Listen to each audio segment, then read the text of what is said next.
ഇന്ന് തന്നെ ഡൗൺലോഡ് ചെയ്യൂ. കാണൂ നിങ്ങളുടെ ഫേവറേറ്റ് ഷോസ്. പല സമയത്തും ഫേക്ക് ഐഡിയിൽ അയാൾ ഇന്ത്യയിൽ വന്ന് പോകാറുമുണ്ട്. പക്ഷേ അൺഫോർച്ചുനേറ്റ്ലി അയാളെ തിരിച്ചറിയാൻ സാധിക്കുന്ന ഒരു ക്ലൂ നമ്മുടെ പക്കലില്ല.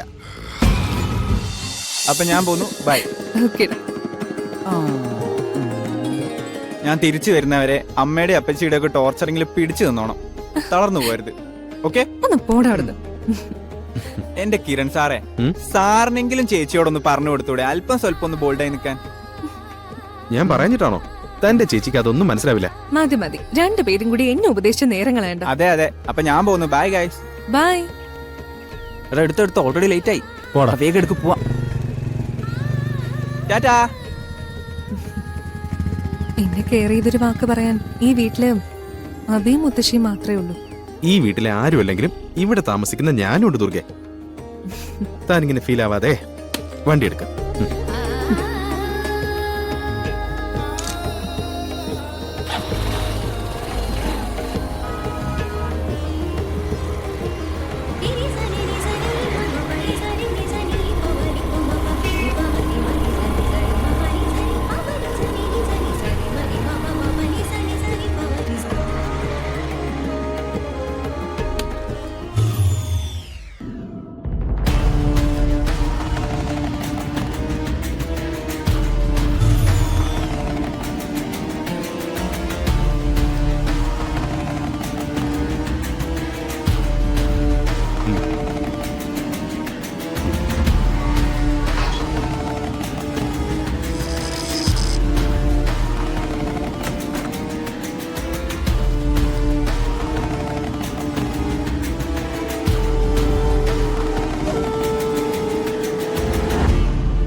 ജോർജ് സാറ് VC-യിൽ വരും. എല്ലാരോടും ഉടനെ എത്താൻ പറയണം. ഇപ്പൊ തന്നെ മെസ്സേജ്.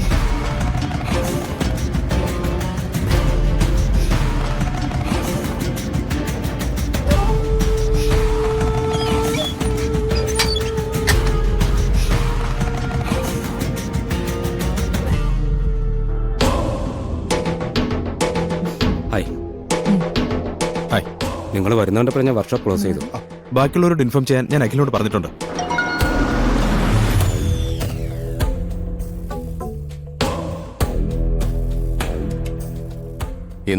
എന്തു പറ്റി? അറിയില്ല സർ, വണ്ടിക്ക് എന്തോ കംപ്ലൈന്റ് ഉണ്ടെന്ന് തോന്നുന്നു. ഞാൻ നോക്കട്ടെ. ഒരു മിനിറ്റ് സർ, ഞാൻ ചെക്ക് ചെയ്ത് നോക്കട്ടെ. ശരി.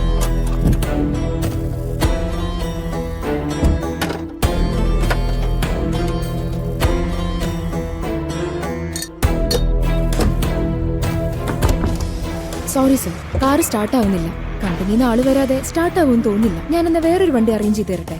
ശരി.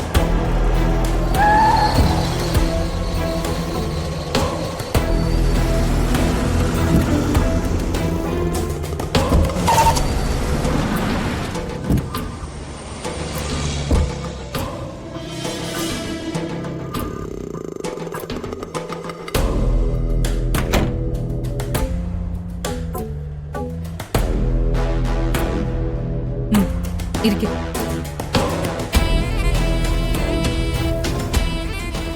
എത്ര ദിവസമായി തുടങ്ങിയിട്ട്? ഒരാഴ്ചയായോ? ശ്വാസം ഒന്ന് വലിച്ചേ. ഒന്നുകൂടി. ഓക്കെ, ഞാൻ എന്തായാലും ഒരു മരുന്നിന് എഴുതാം.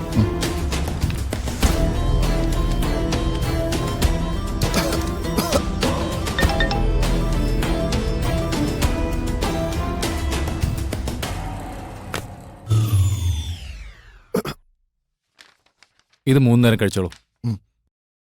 ഡോക്ടർ വേണ്ട, കയ്യിൽ വെച്ചോളൂ. എനിക്ക് കുറച്ച് അത്യാവശ്യമുണ്ട്.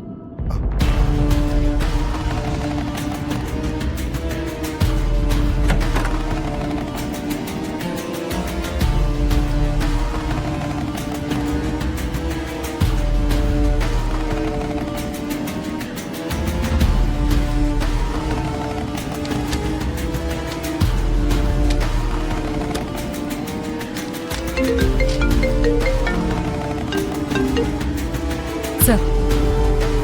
Yes sir.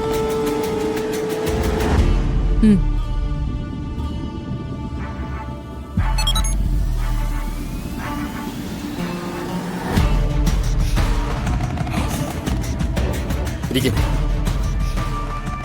നമ്മുടെ പ്രൈം ടാർഗറ്റായ മേനോനെ കുറിച്ച് കൂടുതൽ വിവരങ്ങൾ ഇന്റലിജൻസിന് കിട്ടിയിട്ടുണ്ട്. അയാളുടെ ഐഡന്റിറ്റിയെ കുറിച്ച് എന്തെങ്കിലും ഡീറ്റെയിൽസ് കിട്ടിയോ സർ? നോ. പക്ഷേ അയാളുടെ ഓപ്പറേഷൻ രീതികളെക്കുറിച്ചും അയാളെ സഹായിക്കുന്നവരെ കുറിച്ചും വിവരങ്ങൾ കിട്ടിയിട്ടുണ്ട്.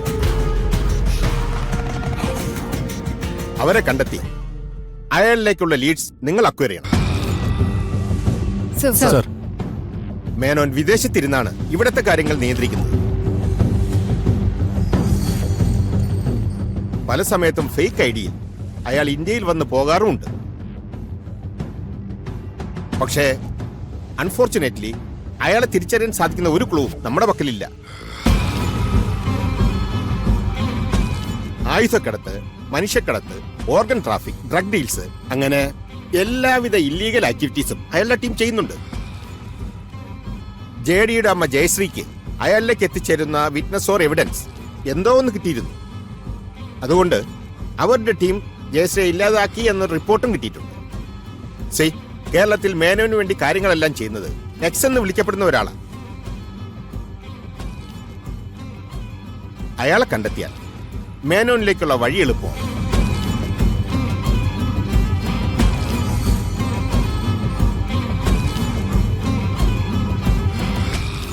പൃഥ്വി,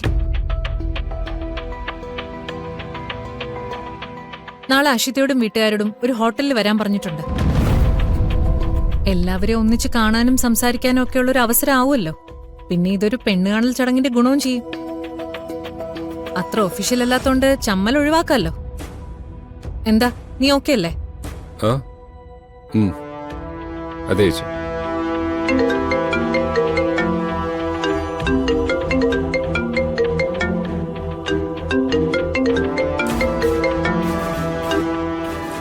പിന്നെ നമ്മൾ ചെല്ലാമെന്ന് പറഞ്ഞ സമയത്ത് നീയും ഒപ്പം ഉണ്ടാവണം. വേറെ എവിടേക്കും പോയേക്കരുത്. കല്യാണം കഴിയുന്നതോടെ നിന്റെ ഉഴപ്പൊക്കെ നിർത്തി ലൈഫിൽ കുറച്ചുകൂടെ സീരിയസ് ആവണം. ശരി. Okay, then carry on.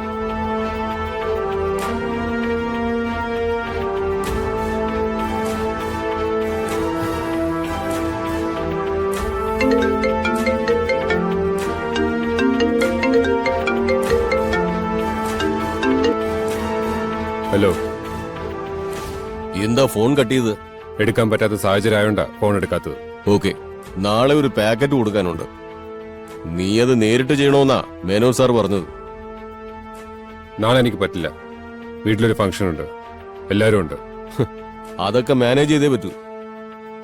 നമുക്ക് എക്സ്ക്യൂസസ് ഇല്ലാന്നറിയില്ലേ? ഇത് എക്സ്ക്യൂസ് പറയുന്നതല്ല, സാഹചര്യമാണ്. ഞാൻ പറയാനുള്ളത് പറഞ്ഞു. നീ ബോസിന് മറുപടി കൊടുത്താൽ മതി. Hello hello hello. Damn it.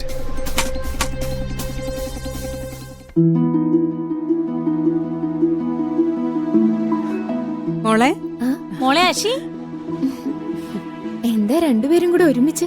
അതെന്താ, ഞങ്ങക്ക് നിന്റെ അടുത്തേക്ക് വരാൻ പാടില്ലേ? വരാം, പക്ഷെ ഈ വരവില് എന്തോ ഒരു പന്തികേട് തോന്നുന്നുണ്ടല്ലോ. സത്യം പറപ്പച്ചി, എന്താ കാര്യം? അതോ, അതെന്താന്ന് വെച്ചാലേ എന്റെ സുന്ദരി കുട്ടിയെ പെണ്ണ് കാണാനായിട്ട് ഒരു കൂട്ടര് വരുന്നുണ്ട്. പെണ്ണ് കാണാനോ? ആർക്ക്? വേറെ ആർക്കാ? നിനക്ക് തന്നെ. ആരോട് ചോദിച്ചിട്ട് എന്നെ പെണ്ണ് കാണാൻ ആൾക്കാരോട് വരാൻ പറഞ്ഞേ? എനിക്കിപ്പോ കല്യാണം വേണ്ടാന്ന് ഞാൻ പറഞ്ഞതല്ലേ. അതൊക്കെ ശരിയാ, പക്ഷെ ഈ ആലോചന എവിടെന്നാന്നറിഞ്ഞാ നീ തന്നെ മാറ്റി പറയും. അതേതാ ഇത്ര കൊമ്പത്തെ ആലോചന? ഇനി അംബാനി ഫാമിലി വല്ലതും ആണോ? അതെ, നീ അങ്ങനെ കളിയാക്കൊന്നും വേണ്ട. ഏകദേശം അതേപോലെ തന്നെയുള്ള വീട്ടിൽ നിന്നാ. എന്റെ പൊന്നു മോളെ, നീ ഇന്ദ്രപ്രസ്ഥം കുടുംബമൊന്നും കേട്ടിട്ടില്ലേ? അവിടുത്തെ പൂർണിമയാ എന്നെ വിളിച്ചേ. അവരുടെ അനിയൻ പൃഥ്വിയ പയ്യൻ.